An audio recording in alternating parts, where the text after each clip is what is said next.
The night it happened, I was already awake. I hadn't been sleeping well for weeks. Something in the air felt wrong, and I didn't know why. I had this constant heaviness in my chest, like my body was trying to warn me about something. I couldn't see. Our house was old, not broken down, but old. Enough that the floors creaked and the walls breathed at night. I used to find comfort in those sounds when I was younger, but lately they made me feel like the house itself was whispering to me, telling me to run, and I didn't know from what my parents were never cruel. At least not in ways you could see. They smiled in front of neighbors, laughed in front of friends, but behind closed doors there was always a sharpness in their eyes, like they were pretending to be something they weren't. I learned early not to ask too many questions, not to stay in rooms too long, not to cry loud enough for anyone to hear. I thought that was normal until I started school and realized it wasn't. The night of the fire, I was lying in bed staring at the ceiling when I smelled something faint like burning paper. I sat up slowly, unsure if it was real or just in my head, but then I heard it, a soft crackling, like something was alive and growing downstairs.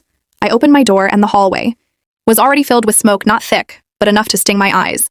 I called out for my mom, no answer. I called again for my dad. Silence. I ran to their bedroom. The door was open, but the bed was empty. Sheets still tucked, pillows in place like no one had slept there.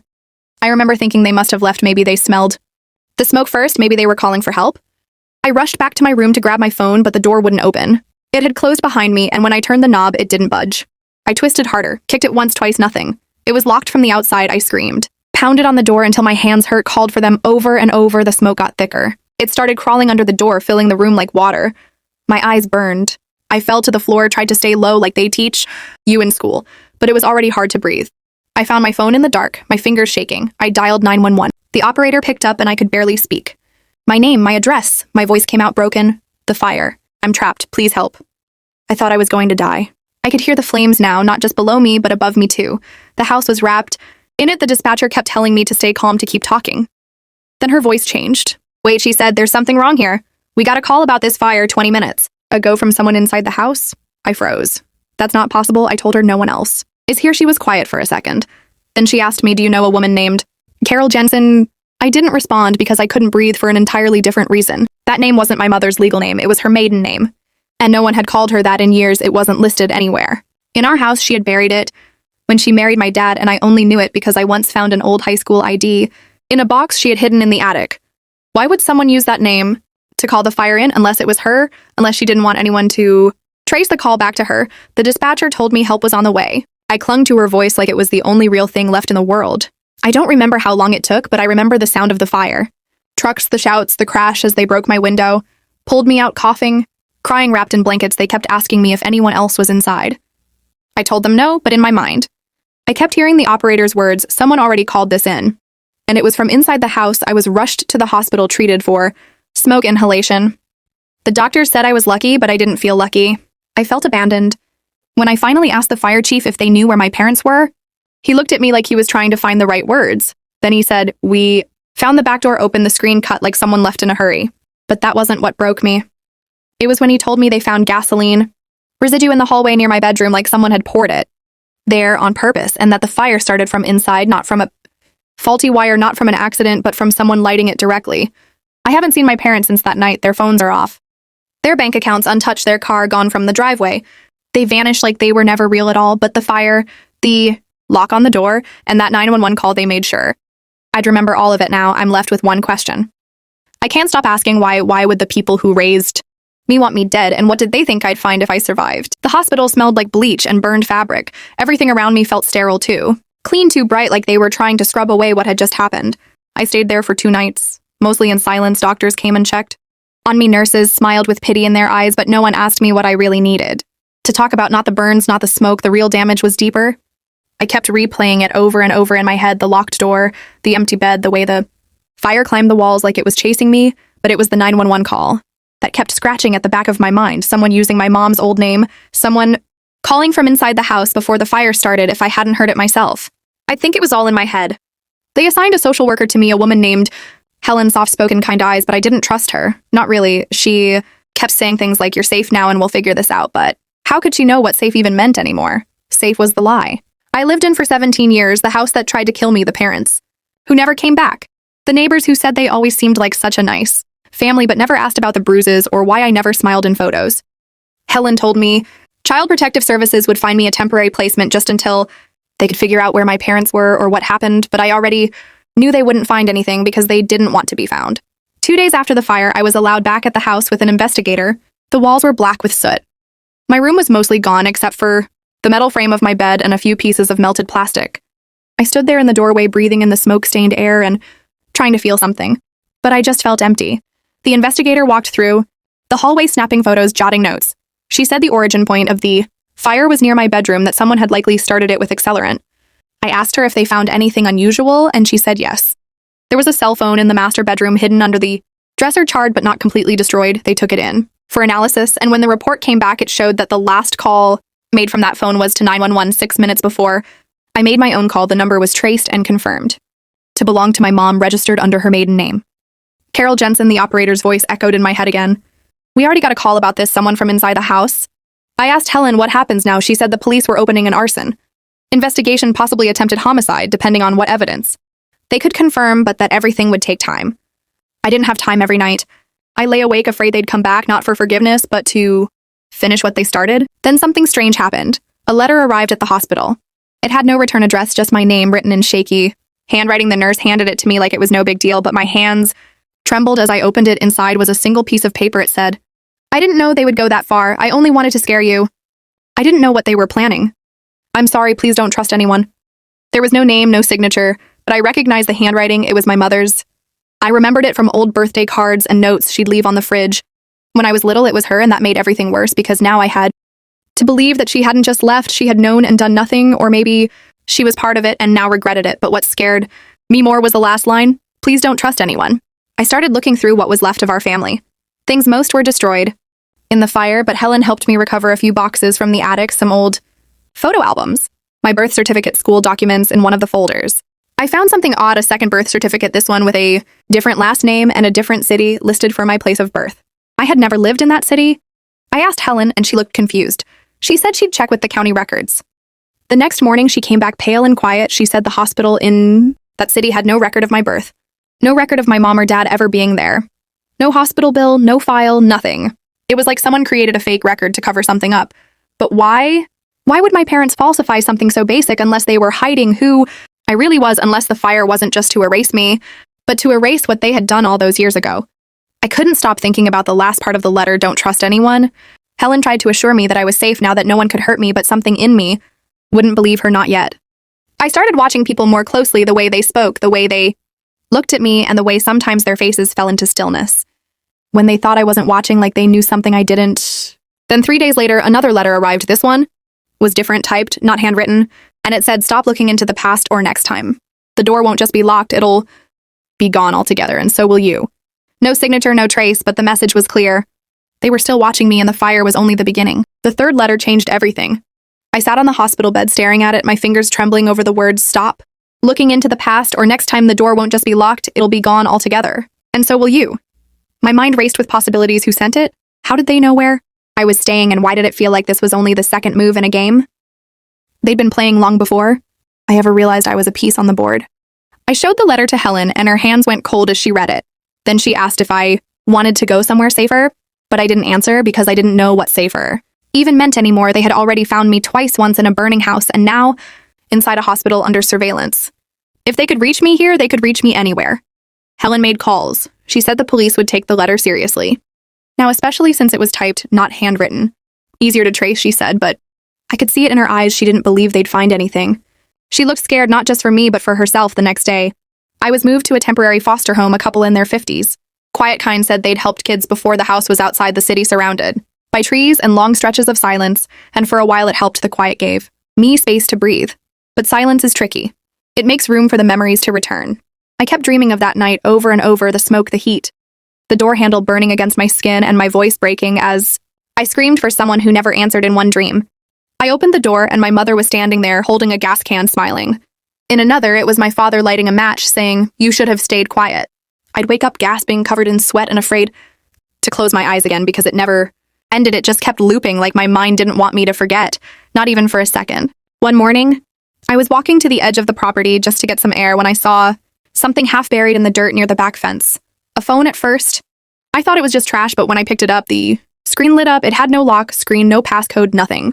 I opened the gallery, and there were only 3 photos. The first was of my old house. The second was the hallway outside my room, taken before the Fire, and the third was me sleeping in the hospital room 3 days ago. I dropped the phone like it burned my hand and looked around. Someone had been someone close enough to take that photo without me or the nurses noticing. I took the phone inside, showed it to my foster mom. She called Helen, who came within an hour, and this time, she didn't try to comfort me. She just looked at the photos quietly and said, "We're going to figure this out."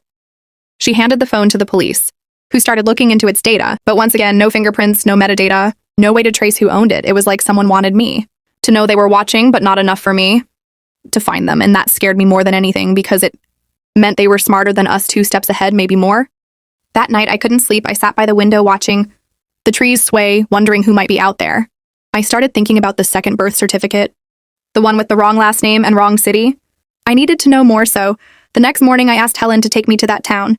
She hesitated at first, but finally agreed. We drove 3 hours to a place I'd never been, yet something about it felt wrong, like I had been there before, but in a different life. She took me to the town records office where we found something even stranger. My name appeared in a list of infants who were temporarily placed in state custody 18 years ago, but the record ended. There no adoption record, no transfer file, just a note that said custody ended. July 12th, and a stamp that read private adoption finalized. But I was born in October, at least that's what I was told, and July 12 was 3 months before my supposed birth date. I asked the clerk about it, and he looked confused. He said maybe it was a clerical error, but I didn't believe. That everything was starting to feel like a puzzle, that someone didn't want me to solve. My parents weren't just hiding from me. They were hiding me, and I needed to know why. On our way out of town, Helen stopped for gas while I sat in the car scrolling through the files. We'd photographed on my phone, and that's when I saw the name again. Carol Jensen. It was listed as a caretaker, not a parent, not a guardian. Just a caretaker. Next to it was another name crossed out in red ink. Margaret Lane. I didn't recognize it at first, but it stuck with me, so I searched it online, and a small obituary came up. She died 12 years ago in a house fire in the same town we were in, survived by no children, no known relatives. But there was a photo, a black and white headshot, and I felt sick to my stomach because she looked exactly like my mother. I showed Helen. She didn't say anything for a long time, then finally whispered, "We need to go." Now we left the town before sunset, and the entire drive back felt like something was following us, a weight behind the car we couldn't shake. She said nothing more. The whole ride just gripped the wheel like her life depended on it, and maybe it did. Because now we weren't just looking for answers, we were digging into something someone had buried deep, and every new clue was a shovel full of dirt they wanted to keep hidden. When we got back, she told me not to talk to anyone, not even my foster parents. Not until we understood what we were dealing with, and I agreed. Because now, I didn't just feel unsafe, I felt hunted. I went to bed that night knowing something was coming, and when I woke up, there was a 4th letter under my pillow. It said, "Stop digging or we bury the truth with you." I sat there staring at the 4th letter, the edges crumpled from how tightly I had gripped it in my hand. The words burned into my mind. "Stop digging or we bury the truth with you." No one else had been in my room. The window was locked. The door creaked loudly if anyone touched it, and yet someone had been there while I slept, close enough to slip something beneath my pillow without waking me. I didn't scream, I didn't panic. I just sat there feeling the walls of my world close in like they had the night of the fire, only this time it wasn't smoke, it was fear. Helen came over as soon as I called, and when she saw the letter, she didn't ask how it got there, she just stared at it like she had expected it. She took it gently, folded it into an evidence bag, and said, "We're going to keep moving," but I could tell she knew we were running out of time. That day, Helen pulled every string she had to dig deeper into the second birth certificate and into the name. Margaret Lane, the woman who looked like my mother, who supposedly died 12 years ago. We found an old neighbor of hers, a man in his 70s, who said he remembered Margaret. Well, said she was quiet, kept to herself, and had a child for a short time, a baby girl, but one day both Margaret and the baby vanished, and a few weeks later the house burned down with her in it. I asked him what the baby's name was, but he said he didn't know. He never heard her speak, never saw her birth certificate, just remembered the child had a tiny birthmark behind her left ear, and when he said that, I felt the blood drain from my face because I have that same mark, the same crescent-shaped patch of darker skin just behind my ear, the one my mother used to say was a kiss from God. But now it felt more like a mark someone had tried to erase. Helen and I sat in the car for a long time after that, neither of us speaking. We both knew what this meant. The child from that fire all those years ago was me, and Margaret Lane wasn't a stranger. She was my real mother, the fire that supposedly killed her was no accident, and the couple who raised me, who locked my door during another fire 17 years later, weren't my real parents. They were people who had taken me in after something horrific happened, and now they were trying to make sure I never uncovered the truth. I asked Helen if she thought my birth had been covered up, and she nodded. Slowly, she said it looked like a private, illegal adoption. The kind that happens when someone wants a child without going through legal channels. She said it might explain the second birth certificate. and why there was no hospital record. It wasn't a clerical error. It was a rewrite. Someone had edited my life and handed me a new one, and the people who did that were now erasing everything behind me, starting with fires. We went back to the foster home that evening and found it empty, completely abandoned. No note. No explanation. The couple who had been caring for me were gone, their belongings. Still there, but no sign of where they went, not even their car keys. The place looked like they'd walked out mid-step. The police were called again. They opened a case, but no one could explain it. It was like they'd vanished, and once again, I was left with no safe place. No one I could fully trust, not even Helen, who I knew was hiding something too, because when I asked her how she knew where to start looking, for Margaret, she avoided the question. That night, we checked into a motel, just a small place on the outskirts of town, and I couldn't sleep. The floor creaked with every step, and every shadow outside the window looked like someone watching around midnight. Helen got a call. She answered in the bathroom with the water running, but I pressed my ear to the door and I heard her whispering, yes. I found her no, she doesn't know yet. I'll tell her when it's safe. I didn't say anything. I went back to bed and pretended to sleep until morning. The next day, I woke up to an envelope outside our motel door. No return address, just my name. Again, inside were 5 photographs, old ones of me as a baby in a house I didn't recognize, held by a woman who looked like Margaret, and in one of them, standing in the background half-turned, was my current father, the man who raised me, looking younger and wearing the same watch he still wore on his wrist. Same man who claimed I was his biological daughter holding a beer in a house. He said he'd never been in. I showed the photos to Helen, and she didn't react. She just sighed and said, we have to go back to the first fire, the one that started all of this. I told her that fire was 12 years ago, and she said no. The fire that killed Margaret wasn't the first, it was the second. The first one happened 2 years before that in a cabin upstate, and that fire also involved a child who went missing, a baby who was never found. I asked how she knew that, and this time she answered. She said, because I was the social worker assigned to that baby before the fire. The baby was you. She whispered, you were in the system before. I even knew who your real mother was.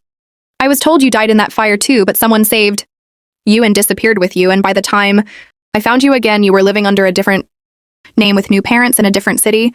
I didn't speak, I just sat there stunned, realizing everything I believed about my life wasn't just wrong, it had been constructed on top of ashes and lies. Helen told me she didn't come back into my life by chance. She had been following my case for years, watching, waiting for the moment to make contact again, and when the fire happened, she knew it was time. So now I was faced with the truth that I wasn't just running from the people who raised me.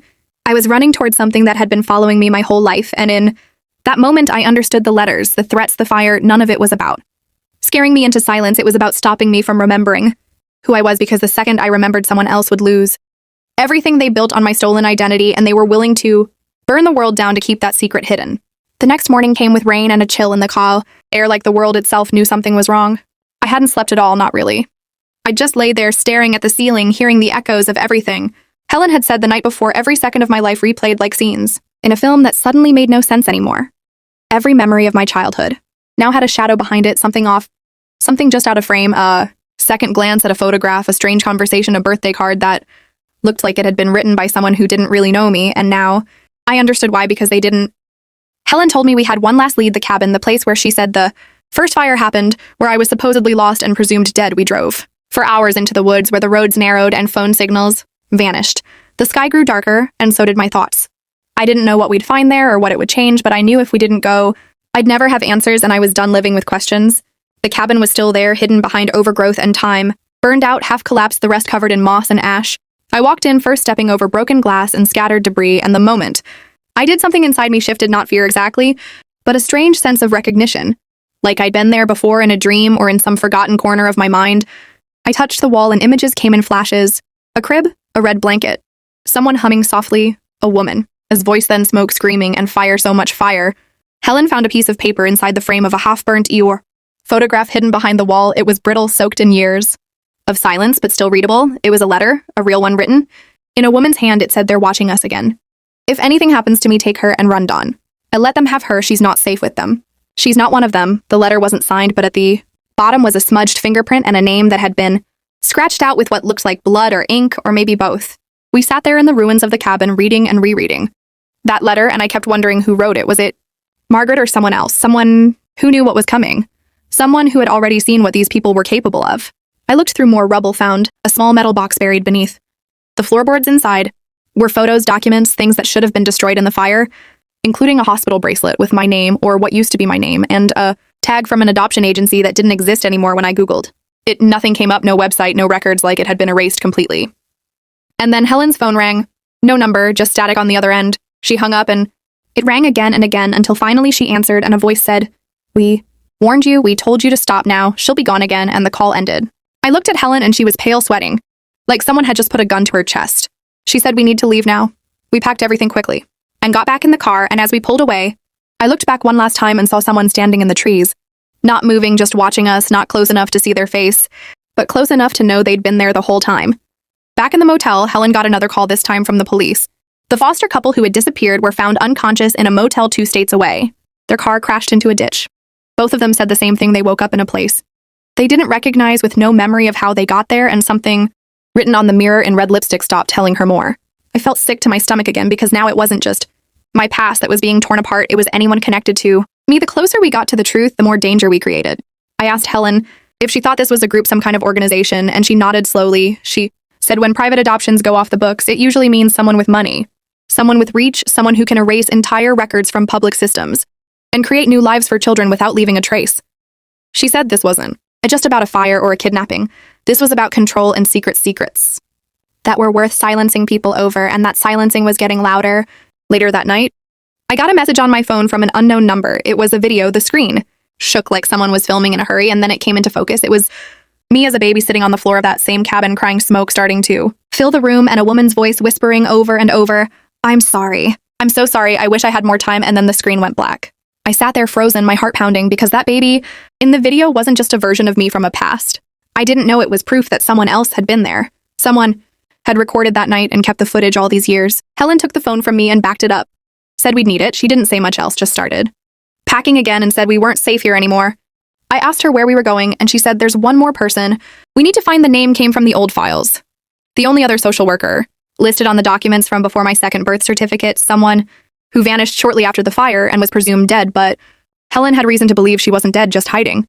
We left that night without telling anyone, packed what we could, and drove into the dark again, me sitting in the passenger seat wondering how far this went, how deep the lies ran, and if I'd ever be able to trust anyone again, because at this point, I wasn't even sure I could trust myself, not with all the holes in my memory and not with the weight of a name I was never meant to have. We drove in silence for most of the night, the road ahead lit only by our headlights and the occasional flash of lightning in the distance. The storm was catching up to us, and it felt fitting, like the sky itself was about to crack open with all the secrets we had uncovered. Helen didn't speak much. She just kept her eyes on the road, tight hands on the wheel, her face pale, like she knew where we were going wasn't just a destination but a turning point. I stared out the window, watching trees blur past, wondering if I would ever feel normal again, if I even knew what normal meant, or if that idea had always been a lie.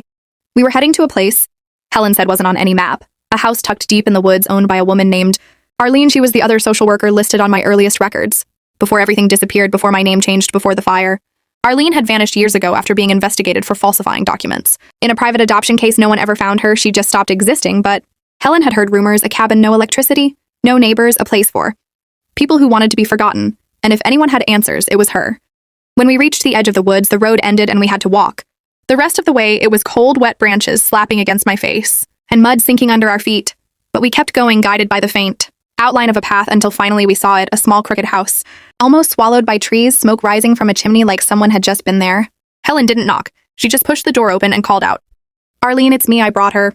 An old woman stepped out of the shadows holding a lantern, her face lined with age and something else, something heavier than time. She looked at me, like she already knew me, like she'd been waiting for this moment. Her whole life, she said. "You don't remember, but I do. I remember everything." She led us inside. The cabin smelled like damp wood and old books. Papers stacked in every corner, maps, names, photos yellowed with age. Arlene sat down slowly, her hands shaking as she poured tea and began to talk. She said, "Margaret, my real mother had been a threat because she knew too much, not just about me, but about others, about the network, the private agency that wasn't really an agency at all, just a front for something darker, something older. She had tried to run with me twice, and both times they found her. The first fire was a warning. The second was meant to be the end. But Margaret didn't die, not right away. Arlene had helped her escape again, but she was injured and disappeared soon after, leaving me behind with someone she thought could protect me. She never knew they were part of it too. The couple that raised me weren't chosen by accident. They were placed carefully. They had debts, secrets, leverage, and they agreed to raise me in exchange for their silence. But when I started asking questions, when the fire happened again and I survived, they panicked. They were told to keep me quiet. And when they couldn't, they tried to run, but it was too late. The network was already watching again, and this time they weren't just cleaning up, they were erasing. I asked Arlene why now, why reveal this after all these years, and she said, because you're the last one, the only thread left, the others are gone. Hidden, buried, or lost, but you survived and that makes you dangerous? And I think you deserve to know why they've hunted you your whole life. I felt like the air had been sucked out of the room, my hands shaking around the teacup, my heart pounding in my ears, everything. I'd ever known, every memory, every birthday, every moment of love or laughter was tainted, built on a foundation of lies and fear. Helen asked Arlene if she had proof, something we could take to the police, to the press, to anyone. And Arlene nodded slowly. She stood up and walked to a loose floorboard. Beneath an old bookshelf and pulled out a box. Inside were files, names, locations, bank transfers, photos of children before and after their names changed, including mine, pages of documents signed by people in high positions, doctors, judges, social workers, all connected, all complicit. Arlene said she had been collecting them for years, waiting for the right time and the right person to give them to, and now she believed that person was me. I didn't know what to say. I just held the files in my lap and felt their weight, like they might burn through my skin. Helen said we couldn't stay long, we needed to get back before someone realized where we'd gone. Arlene gave us everything she had and a warning: if you go public, they will come for you, not just to silence you, but to make an example out of you and anyone who helps you. They don't leave loose ends. I nodded, not because I wasn't afraid, but because I finally knew what I was fighting. As we left Arlene's cabin, I looked back one last time and saw her standing in the doorway, framed by the light of her lantern like a ghost from a life I never knew I had, and I realized I wasn't running anymore. I was chasing something that had been stolen from me a long time ago, and I was ready to face whatever came next, because for the first time I wasn't alone. I had the truth and I had proof, and sometimes that's more powerful than fear. The ride back from Arlene's cabin felt heavier than the drive in, like the air itself knew what we were carrying and didn't want us to move forward. The box sat between Helen and me on the seat, its weight far more than paper or evidence. It was my life in pieces. Shattered truths locked away for years, and now somehow in my hands. I kept thinking about the faces in those photos, the children before, and after their names erased, their eyes still holding that spark of confusion, of fear, and I wondered if they ever found their way back like I was trying to do. We stopped at a gas station just outside the nearest town, and Helen stepped away to make a call. I waited in the car watching people come and go, everyone living their normal lives, and for a second, I wished I could go back to being one of them, just a girl with memories that made sense, a family that wasn't a lie, and a name that hadn't been bought or assigned. I opened the box again, pulled out a file that had been marked in red with my birth date scrawled across the front. Inside was something new, a letter written by Margaret, not like the one in the cabin, but longer, more desperate. It said, if you are reading this, then they didn't get everything. I tried to keep you safe. I tried to make them stop. I begged them, but they said you were already gone, that they had plans for you bigger than any one mother could fight against. And I knew then that they never wanted a family, they wanted control. I folded the letter back and felt tears stinging my eyes, not from sadness exactly, but from this strange sense of being known. Finally known by someone who wasn't lying or using me, just a mother who tried and lost everything for it. When Helen came back, she had that look again, not fear, but urgency. She said we had to move fast. She'd called in a favor from someone she trusted, a reporter, a real one, not one of those tabloid types. Someone who had spent her career digging into the kind of darkness people didn't want. Uncovered. Her name was Dana, and she agreed to meet us the next morning in a safe location outside the city. No phones, no emails, just face to face. That night we checked into a roadside motel. Helen took the first shower while I sat on the bed, surrounded by documents, trying to make sense of all of it. A map started forming in my head, connections between names and places, dates that lined up too perfectly to be coincidence, and then something clicked. I pulled up my old social media account, the one I hadn't used in years, and searched for a name from one of the adoption files. It popped up instantly, a woman in Texas, smiling, with 3 children, all adopted, all around my age, all from different states, and all listed under a now defunct agency with the same mailing address as mine had once shown before it disappeared. The truth was finally in the light. But it didn't feel like victory. It felt like the beginning of something much harder, because now the fight was no longer about memories or pain. It was about justice and survival, and the long, dark road ahead was full of people who wanted none of it exposed. The article went live at exactly 6 a.m. Eastern Time. Dana had scheduled it that way, thinking it might give us a few hours of quiet before the world started reacting, but that silence never came. Because 30 minutes before the piece even published, someone tried to break into her house. They didn't knock or try to hide it. They just showed up in a black SUV, no plates, tinted windows, and masks over their faces. Dana's dog started barking first, loud, sharp, then came the glass shattering. From the back door, I was in the living room watching the upload bar crawl to completion, and Helen was asleep on the couch, but the sound snapped us both to our feet. Dana grabbed the files off the table and shoved them into my hands, yelling, "Go now," through the front door and into the woods behind her property. She kept a trail cleared just for emergencies like this, and she didn't stop moving. She just said if they catch us, they'll make it look like we never existed. We ran through the trees, my heart slamming against my ribs, my lungs burning with cold morning air. I didn't look back, but I could hear them behind us, fast, heavy footsteps, branches breaking, radios crackling with coded messages. Helen tripped, Once scraped her hands, but she got back up and kept going faster. Then I thought she could move, and I realized then she'd done this before, not this exact thing, but run from something that wanted to bury the truth. She'd been carrying this weight longer than I had, and it was killing her piece by piece. We reached an old ranger station deep in the woods, and Dana used a key. Hidden in a hollowed-out stump to unlock the door. Inside was dust and silence. But at least it was shelter. She slammed the door shut and dragged a heavy desk in front of it, then turned to me and said, "Your story just became dangerous, not just because of what it reveals, but because it proves that survival is possible." They're not used to loose ends talking back. We stayed hidden all day, listening for movement outside, checking messages. Only from burner phones and encrypted apps, the article was spreading fast. Not just online, but on TV and podcasts, people were talking, finally asking questions. About the agency, about the missing kids, about fires that were never fully investigated. Survivors were coming forward in comment sections, posting photos, names, locations, pieces of truth that had been buried for years, and now were clawing their way back into the light, but not everyone was celebrating. There were threats too, hundreds of them. Anonymous warnings, fake accounts saying things like, "We know where you sleep," or "You should have stayed quiet." Dana didn't flinch, but I did, because I still didn't feel like a fighter. I still felt like that girl in the burning room, hoping someone would hear her scream. That night, Helen sat across from me with her hands folded tight. She told me things I hadn't heard yet about my mother, about the first time she held me, about the moment she realized she couldn't keep me safe, and gave me up to people she thought she could trust. She said, "Margaret never stopped fighting, not even after the second fire. She stayed hidden for years, sending out tips to reporters trying to find other parents who had lost children the same way, but they kept disappearing every time. She got close, someone vanished or wound up dead or ruined, and eventually, Margaret went silent. Helen believed she might still be alive, somewhere waiting for the right moment to come back, and if she saw the article, she might finally know her daughter survived." I didn't sleep that night. None of us did. We took turns keeping watch, and by sunrise, we were exhausted but alive, and when Dana checked her phone, she saw something that made her eyes go wide, a private message sent to her from an old encrypted forum. It just said, "I'm her," and then a location. Margaret was alive. She had seen the article, and she was reaching out. We drove 6 hours straight, no stops, no breaks, nothing but the sound of tires on asphalt and the heartbeat in my ears. I didn't know what I was going to say to her. What could I say to a mother who gave up everything and lost everything trying to protect me? I didn't even know if she'd recognize me, or if she would believe that I had become strong enough to carry the truth she never got to tell, but I had to see her. I had to know. The meeting spot was a burned-down church in a ghost town miles from any signal or road, a place where the past lingered in the ashes and nothing new ever dared to grow. Helen waited by the car while Dana stood back, camera ready but discreet, and I walked alone through the ruined doorway into the skeleton of what once was.